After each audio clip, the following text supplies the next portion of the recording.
ಗದಾಳ ಪುಣ್ಯಭೂಮಿ. ಸಾವಿರಾರು ವರ್ಷಗಳಿಂದ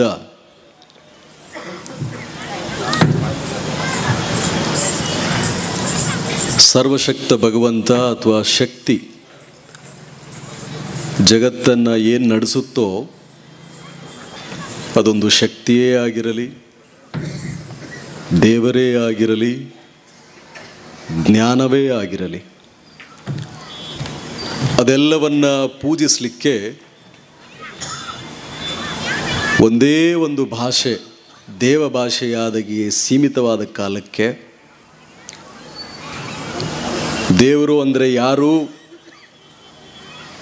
ಅನ್ನುವುದನ್ನು ಶ್ರೀಸಾಮಾನ್ಯನಿಗೆ ತಿಳಿಯದ ಕಾಲಕ್ಕೆ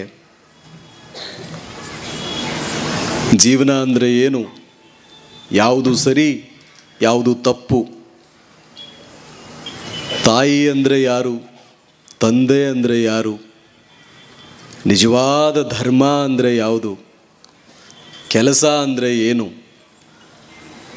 ಬಾಲ್ಯಾವಸ್ಥೆ ಅಂದರೆ ಏನು, ಯೌವನಾವಸ್ಥೆ ಅಂದರೆ ಏನು, ಸಂಸಾರ ಅಂದರೆ ಏನು, ಸಂಸಾರಿಕರ ಜವಾಬ್ದಾರಿಗಳೇನು, ಇದಾವುದೂ ತಿಳಿಯಲಾರದ ಭಾಷೆಯಲ್ಲಿದ್ದಾಗ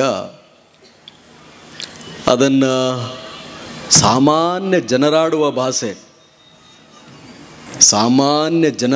ಭಾಷೆಗೆ ಆ ಇಡೀ ಸಾಹಿತ್ಯವನ್ನು ಸಣ್ಣ ಸಣ್ಣ ಪದಪುಂಜಗಳಲ್ಲಿ ಕಟ್ಟಿ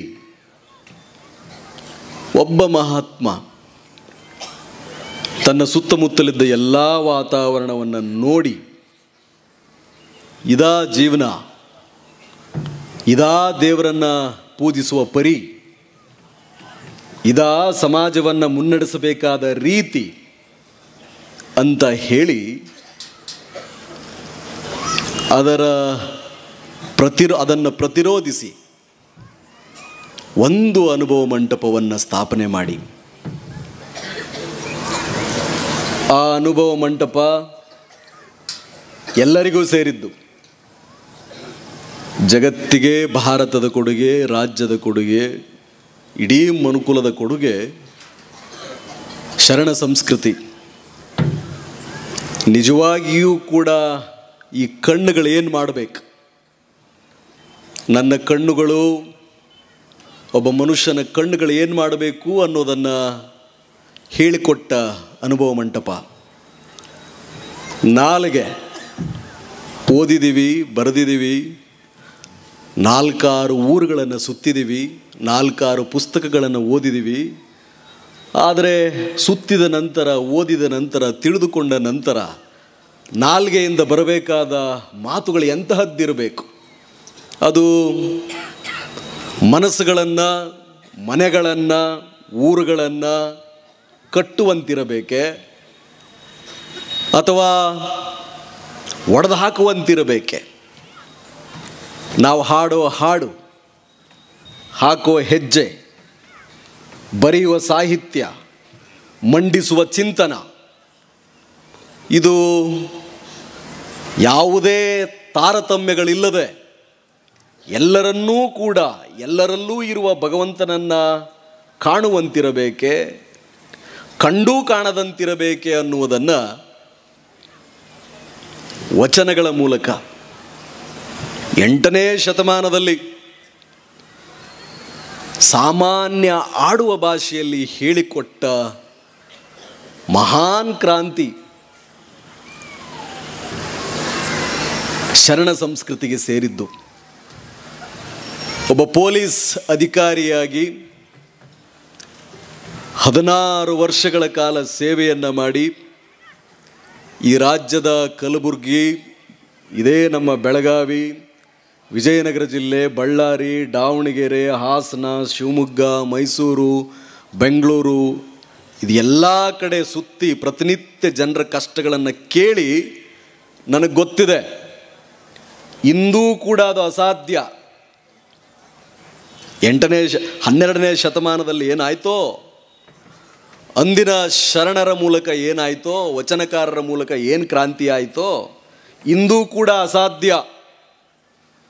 ಇವತ್ತಿಗೂ ಕೂಡ ಹಲವಾರು ದೋಷಗಳಿರುವುದನ್ನು ನಾವು ಕಾಣ್ತೇವೆ. ಅಂತಹ ಸಮಯದಲ್ಲಿ ಅಲ್ಲಮ ಪ್ರಭುಗಳು ತಪಸ್ಸನ್ನಗೈದ ಊರು ತೆರದಾಳ.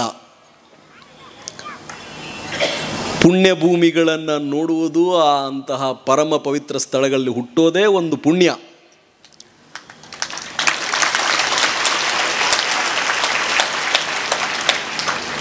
ಅಂತಹ ಶರಣರ ಸಂಸ್ಕೃತಿಯನ್ನು ಕಾವಿಧಾರಿಗಳಾಗಿ ಯಾವುದೇ ವಿಜೃಂಭಣೆ ಇಲ್ಲದೆ, ಯಾವುದೇ ಆಡಂಬರವಿಲ್ಲದೆ, ಸನ್ಯಾಸಿ ಅಂದರೆ ಸರ್ವಸಂಗ ಪರಿತ್ಯಾಗಿಯಾದವರು, ಕುಲ ಮತ ಏನೂ ಇಲ್ಲದೆ ಪ್ರಕೃತಿಯಲ್ಲಿ ಲೀನ ಆದವರು, ಯಾರಿಗೆ ಧ್ವನಿ ಇಲ್ಲವೋ ಅವರಿಗೆ ಧ್ವನಿಯಾಗುವವರು, ಯಾರಿಗೆ ಅನ್ನ ಇಲ್ಲವೋ ಅವರಿಗೆ ಅನ್ನ ಹಾಕುವವರು.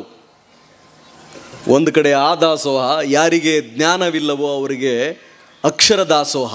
ಆ ದಾಸೋಹಗಳನ್ನು ಮಾಡುವ ಮೂಲಕ ಇಂಥ ವೇದಿಕೆಗಳಲ್ಲಿ ಯಾಕೆ ಈ ಕಾರ್ಯಕ್ರಮಗಳೆಲ್ಲ?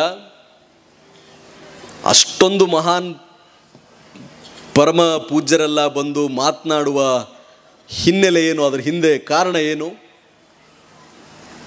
ಸಾಮಾನ್ಯನಾದವರು ನಾವೆಲ್ಲ ಸಂಸಾರಗಳಲ್ಲಿ ಕೂಲಿ ಮಾಡಿಕೊಂಡು, ಆಟೋ ಓಡಿಸ್ಕೊಂಡು, ಯಾವುದೋ ಒಂದು ಗೋಂಡಿ ಕೆಲಸ, ಇನ್ನೊಂದು ಕೆಲಸ, ಸಣ್ಣ ಉದ್ಯೋಗ ಮಾಡ್ಕೊಂಡಿರೋರಿಗೆ ಜ್ಞಾನಾರ್ಜನೆಗೆ ಸಮಯ ಸಿಗಲ್ಲ, ಅವಕಾಶಗಳು ಸಿಗಲ್ಲ, ತಿಳ್ಕೊಳ್ಳಿಕ್ಕಾಗಲ್ಲ, ಎಲ್ಲ ಪುಸ್ತಕಗಳನ್ನು ಓದಲಿಕ್ಕಾಗಲ್ಲ. ಈ ಗಾಡಿಗಳಿರ್ತಾವಲ್ಲ, 2 ವೀಲರು 4 ವೀಲರ್, ನಾವೆಲ್ಲ 3,000 ಓಡಿದ ಮೇಲೆ ಸರ್ವಿಸ್ಗೆ ಬಿಡ್ತೀವಿ. ಸರ್ವಿಸ್ ಸ್ಟೇಷನಲ್ಲಿ 6,000 ಆಡಿದ ಮೇಲೆ ಇನ್ನೊಂದು ಸಾರಿ ಸರ್ವಿಸ್ ಸ್ಟೇಷನ್ಗೆ ಬಿಡ್ತೀವಿ. ಸರ್ವಿಸ್ ಬಿಟ್ಟಾಗ ಗ್ಯಾರೇಜಲ್ಲಿ ಗಾಡಿಗಳನ್ನೆಲ್ಲ ವೀಲ್ ಅಲೈನ್ಮೆಂಟ್ ಕರೆಕ್ಟ್ ಆಗಿದೆಯಾ, ನಟ್ಟು ಬೋಲ್ಟು ಹೋಗಿದೆಯಾ, ಶಾಕ್ ಅಬ್ಸರ್ವರ್ ಕರೆಕ್ಟ್ ಇದೆಯಾ, ಇಂಜಿನ್ ಆಯಿಲ್ ಕಡಿಮೆ ಆಗಿದೆಯಾ, ಕೆಲಸ ಸರಿಯಾಗಿ ಮಾಡ್ತಿದೆಯಾ ಅನ್ನೋದನ್ನು ನಾವು ನೋಡಿ ಎಲ್ಲೆಲ್ಲಿ ಏನೇನು ಕೊರತೆ ಇರುತ್ತೋ ಅದನ್ನೆಲ್ಲ ರಿಪೇರಿ ಮಾಡಿ ಗಾಡಿನ ಮತ್ತೆ ರೋಡಿಗೆ ಬಿಡ್ತಾರೆ, ಮತ್ತೆ ಓಡಿಸಿ ಇನ್ನೊಂದು 5,000 ಕಿಲೋಮೀಟರ್ ಅಂಥೇಳಿ. ಈ ರೀತಿ ಮಾಡುವ ಕಾರ್ಯಕ್ರಮಗಳು ಒಂಥರ ವರ್ಕ್ಶಾಪ್ ಇದ್ದಂಗೆ. ನಾವೆಲ್ಲ ನಮ್ಮ ದೇಹ ಮನಸ್ಸು ಅನ್ನೋ ಗಾಡಿಗಳನ್ನು ಈ ಗ್ಯಾರೇಜ್ಗೆ ಬಿಟ್ಟಂಗೆ. ಒಂಥರ ಇಲ್ಲಿರೋರೆಲ್ಲ ಮೆಕ್ಯಾನಿಕ್ಗಳಿದ್ದಂಗೆ. ಒಬ್ಬೊಬ್ಬರು ಒಂದೊಂದು ಎಕ್ಸ್ಪರ್ಟ್ ಇರ್ತಾರೆ. ಅವರೆಲ್ಲ ಅದನ್ನು ನಟ್ಟು ಬೋಲ್ಟನ್ನು ಸರಿಯಾದದ್ದನ್ನು ದೃಷ್ಟಿ ನೋಡಲಿ, ಸರಿಯಾದ ಕೆಲಸಗಳನ್ನು ಕೈಗಳು ಮಾಡಲಿ, ಸರಿಯಾದ ಹಾದಿಯಲ್ಲೇ ನಮ್ಮ ಕಾಲುಗಳು ನಡೀಲಿ, ಸರಿಯಾದ ಆಲೋಚನೆಯನ್ನು ಬುದ್ಧಿ ಮಾಡಲಿ, ಸರಿಯಾದ ವಿಚಾರಗಳು ಈ ಹೃದಯದಲ್ಲಿ ಬೀಜದ ರೂಪವಾಗಿ ಬಿತ್ತಲಿ ಅನ್ನೋದಕ್ಕೆ ಈ ವೇದಿಕೆಗಳು. ಈ ವೇದಿಕೆಗಳು ಹಾಗಿದ್ರೆ ವಚನಕಾರರು, ಮಹಾನ್ ಸಂತರು, ಅಪ್ಪ ಅವರು ಸಿದ್ದೇಶ್ವರ ಅವರು ಒಂದು ಮಾತು ಹೇಳಿದ್ದಾರೆ. ಏನೆಲ್ಲ ಹೇಳಬೇಕಾಗಿತ್ತೋ ಒಂದು ಒಳ್ಳೆಯ ಸಮಾಜವನ್ನು ಕಟ್ಟಲಿಕ್ಕೆ, ಒಂದು ಒಳ್ಳೆಯ ಜಗತ್ತನ್ನು, ದೇಶವನ್ನು ಕಟ್ಟಲಿಕ್ಕೆ ಈಗೆಲ್ಲ ಬಂದು ಹೋದ ಎಲ್ಲ ಸನ್ಯಾಸಿಗಳು ಹೇಳಿಬಿಟ್ಟಿದ್ದಾರೆ.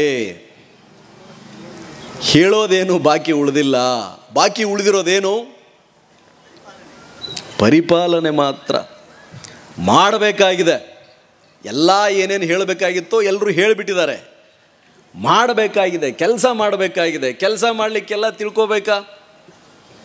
ಕಾಯಕವೇ ಕೈಲಾಸ ಅನ್ನೋ ಒಂದು ಪದ ಸರಿಯಾಗಿ ನಮಗೆ ಅರ್ಥ ಆದರೆ, ನಮಗೆಲ್ಲ ಅರ್ಥ ಆದರೆ, ನಮ್ಮ ಕೆಲಸಗಳನ್ನು ಮಾಡಿದರೆ, ಉದಾಹರಣೆಗೆ ಜೀವನ ಸುಧಾರಣೆ ಆಗಿಬಿಡ್ತು. ನಾನು ಪೊಲೀಸ್ ಅಧಿಕಾರಿ, deputy inspector general of police, ಒಬ್ಬರು ಪೊಲೀಸ್ ಕಾನ್ಸ್ಟೇಬಲ್, ಒಬ್ಬರು PSI, ಒಬ್ಬರು ಸರ್ಕಲ್ ಇನ್ಸ್ಪೆಕ್ಟರ್.